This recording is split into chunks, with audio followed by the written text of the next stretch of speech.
Before everything went digital, everybody bound copies, and sometimes they went to microfiche.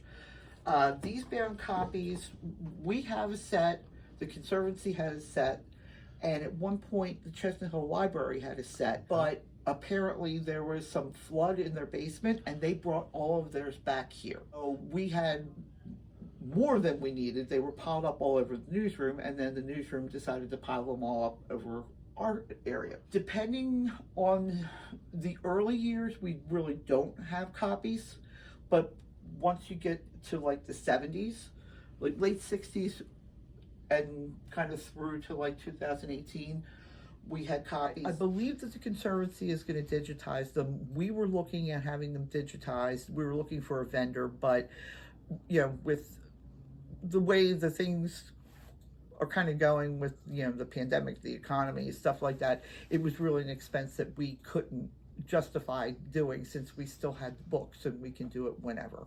So, and bird in hand, you know, you can see all the old businesses, and you know, we've brought them to events and people really like to look at them. And so some years it's January to June and then a July to December issue.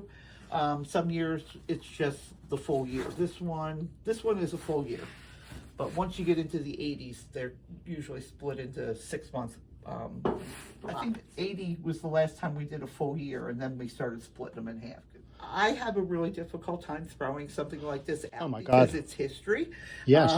And you know, it's a lot of institutional knowledge. So yes. Even though we have copies, I thought, well, if we have to get rid of them, then, because we don't have storage space for them, I thought, well, let's offer them to the community. You know, if people would like to give us a contribution, we would love to have a contribution for them, because we're a small paper. And they're getting the year that their child was born, the year that they started a business, the year that they moved to Chestnut Hill, you know, the year that they graduated from high school or something like that. So, you know, you can, you know, there's a lot of newspapers that will do something where they'll have like a little column in that's like, you know, 50 years ago this happened, 20 years ago this happened.